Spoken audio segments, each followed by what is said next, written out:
अल्हम्दुलिल्लाहि रब्बिल आलमीन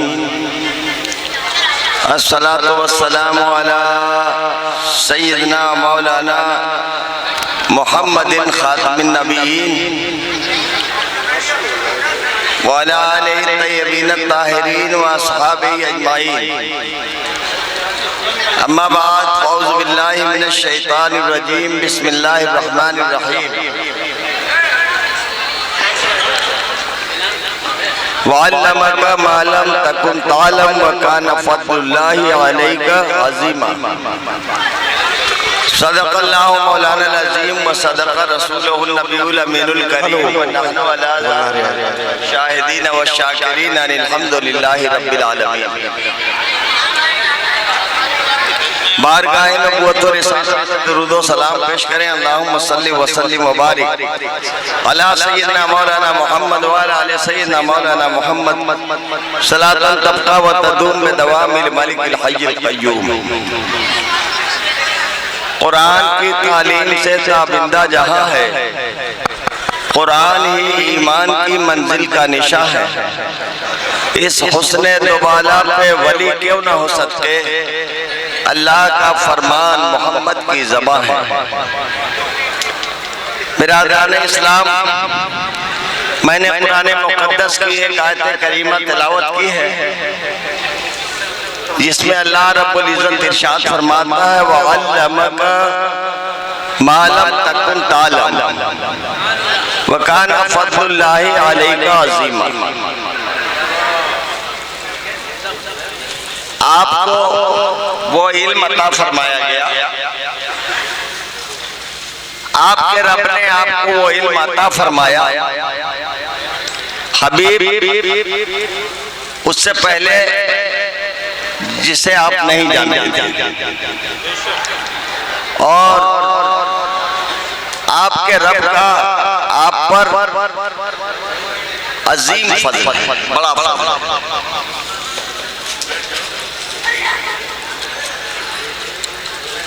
यह आयत करीमा हकीकत में तो नबी करीम सल्लल्लाहु अलैहि वसल्लम से डायरेक्ट खिताब है इस आयत में, लेकिन बिलवास्ता सारे उलमा से खिताब,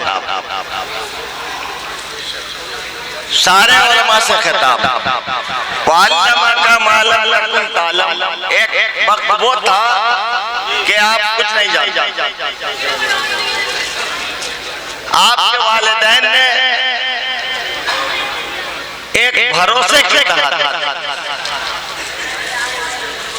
हजरत अल्लामा मुफ्ती खुशनूर खान साहब के मदरसे में दाखिल किया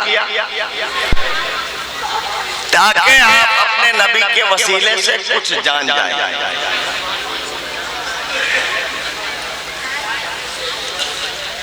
ये बहुत बड़ा शरफ है और बहुत बड़ी फजीलत की बात है कि आपने वो इल्म हासिल किया। अल्लाह चाहता तो आप कोई और भी इल्म हासिल करते, लेकिन उसकी मशीयत और उसका इरादा खास आपके साथ ये हुआ कि आपको वो इल्म अता फरमाया जिस इल्म को हासिल करने के बाद आपको नायब रसूल और नायब नबी का खिताब मिलता है।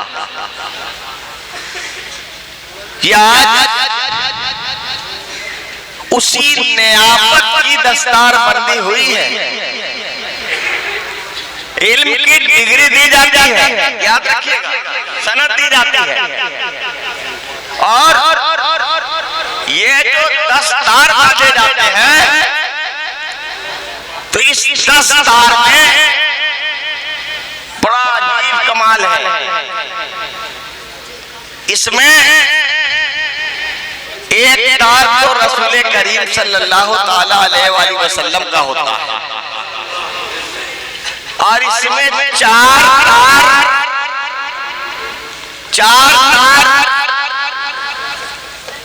चारों प्यारे बार का होता है। 5 तार हो गए, एक तार इसमें अहले बैत का होता है, 6 तार हो गए।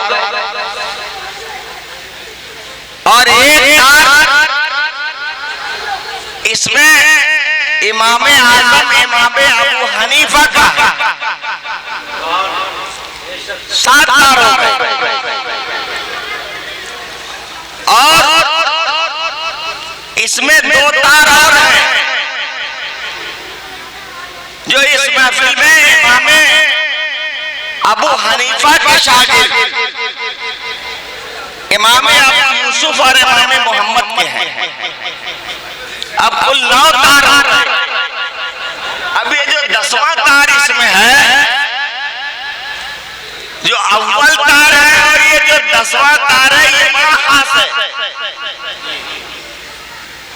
जो पहला तार है वो सारे तारों का असला है, और जो आखिरी तार है इसी से असल जुड़ने में आप असील बन जाते हैं। वो तार मदारुल आलमीन का 10 तार बांध दिया गया। ये जिम्मेदारी की दस्तार है, ये नियामत रसूल की दस्तार है।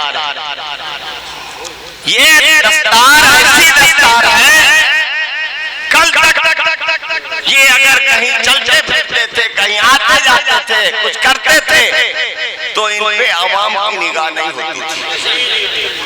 लेकिन आज से ये चूंकि नियामत रिसालत की दस्तार बांधी गई है, तो अब ये चलेंगे, उठेंगे, बैठेंगे, कोई भी काम करेंगे, ये आवाम की नजर होगी कि देखो मौलाना ये कर रहे हैं। अगर ये अच्छा करेंगे तो इनकी दस्तार की इज्जत सलामत रहेगी, और जो आले बुरा करते हैं तो फिर उनकी पगड़ी उतर जाती है।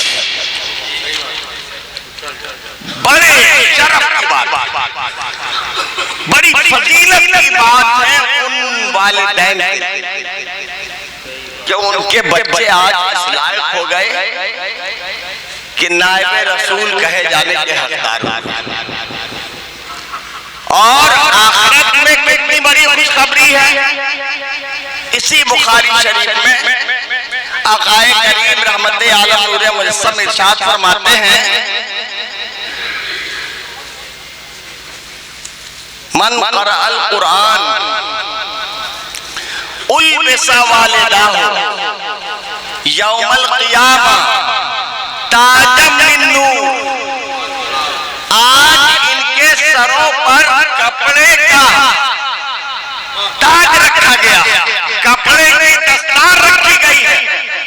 लेकिन नबी करीम इरशाद फरमाते हैं कि जिनके बच्चों ने कुरान की तालीम हासिल कर ली, उनके माँ बाप के सरों पर क़यामत के दिन नूर का ताज बांधा जाएगा, नूर का ताज रखा जाएगा। कितना बड़ा शरफ मिल गया। आपने बच्चे को मदरसे में पढ़ाया, नबुवत और रिसालत के इल्म से इनको सरफराज फरमाया इनके असातिज़ा ने। ये तो दुनिया में इनकी इज्जत की बात है। अब आज की तारीख से ये जिस गली से गुजरेंगे, अब कोई खाली नाम नहीं लेगा। आइए मौलाना साहब, अब इनके नाम में साहब लग जाएगा। आइए हजरत साहब, आइए मौलाना साहब, आइए मुफ्ती साहब, यानी जो भी इनसे कलाम करेगा वो तमीज के दायरे में। इनके इल्म ने वो शरफ अता फरमाया कि इनसे बोलने वाले को भी अल्लाह ने तमीज अता फरमा दिया। एक तो फजीलत ये है, और दूसरी सबसे बड़ी फजीलत क़यामत के दिन इनके वालिदैन के सरों पर नूर का ताज रखा जाएगा, ताकि दुनिया देखे कि ये वो माँ बाप हैं जिन्होंने अपने बच्चों को इल्मे रसूल सिखाया, इल्मे दीन सिखाया। ये बहुत बड़े शरफ की बात है। इनके लिए एक और शर्फ की बात है, जो क़ारिए कुरान होता है, जो आलिम कुरान होता है, वो जब मरता है, उसकी जब मौत होती है, तो तो बुजुर्ग फरमाते हैं मौतुल आलिम मौतुल आला, कि उसकी अकेले की मौत नहीं होती है बल्कि उसके साथ एक आलम की मौत होती है। और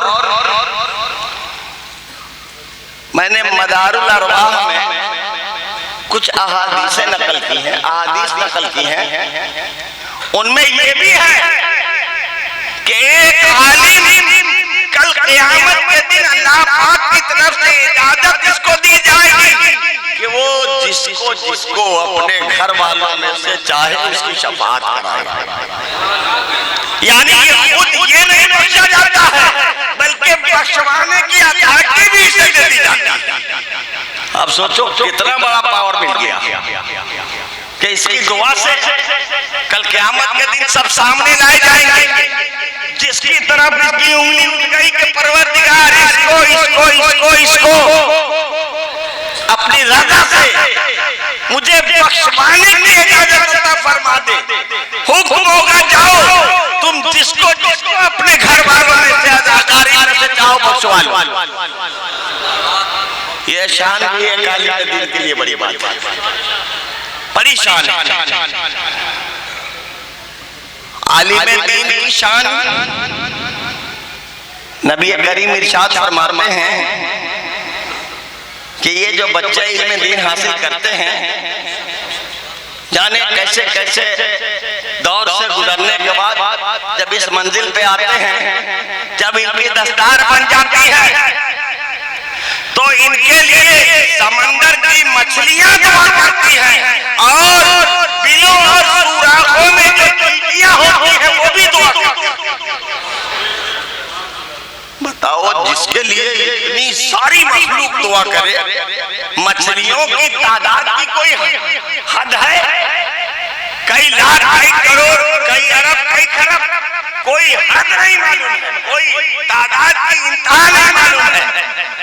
और हदीस शरीफ में आकाए करीम फरमाते हैं कि इन आलिमाने दीन के लिए मछलियां पानी के अंदर और चींटियां बिलों के अंदर दुआ करती हैं। जब इतनी सारी दुआ करेगी तो आप समझो कि एक आलिम का मकाम कितना बुलंद हो जाता है, मर्तबा कितना बुलंद हो जाता है। बड़ा अफसोस होता है, यकीन जानिए बड़ी तकलीफें। दूसरी मरतबा इस बस्ती में आया हूं, लेकिन मैं समझता हूं शायद उस वक्त जो मैंने मदरसे को देखा था कुछ इजाफा हुआ है। भाई मेरी तौर पे ही पूछ रहा हूं, बड़ा अफसोस होता है।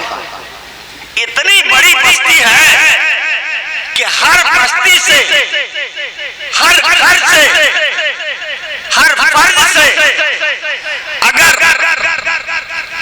पूरी बस्ती से अगर एक हजार हर घर से ईंट आ जाए ना, 5-5 बोरी सीमेंट दे दी जाए, 50-50 किलो सरिया दे दी जाए और मौलाना के हाथ में दिया जाए और इनको फुल पावर दिया जाए, तो इंशाअल्लाह ये दिन दूर नहीं है कि उसी मदरसे की जमीन पर, उतनी ही जमीन में 10 मंदिर खड़ा कर सकते हैं। और इतना भी कर लिया, इतना भी कर लिया, इतना मंदिर के दर्जे को बनवा दो कि रोड से, बरेली रोड से जब कोई उतरे तो इस मदरसे की बिल्डिंग और उसकी मीनारें दूर से दिखाई पड़े। कर सकते हो ना, कोई बड़ी बात थोड़े। जाने फजूल चीजों में कितने रुपए खर्च करते हो। 1000 चूल्हे तो होंगे, 1000 चूल्हे तो होंगे कि ज्यादा है? ज्यादा होगा। 25 लाख। और वो लेता कौन है? अच्छा, देते नहीं, यानी ज़कात में कहा जाता है। सोचिए, अगर आदमी ज़कात और फितरा दे दे तो भी ये मदरसा हिला शरई करके आलिम बनवा ले, इसकी भी इजाजत आप नहीं देते। इस बस्ती में हमें लगता है कि बड़ा फर्क है। इस बस्ती के लोगों के दिल एक नहीं। अगर दिल एक होते तो आज यहाँ का मदरसा बरेली का सबसे बड़ा मदरसा होता। दिल एक लीजिए। और मैं यहाँ आने वाले तमाम ईराने सलासिल से गुजारिश करता हूँ, खुसूसन हुजूर अल्लामा हजरत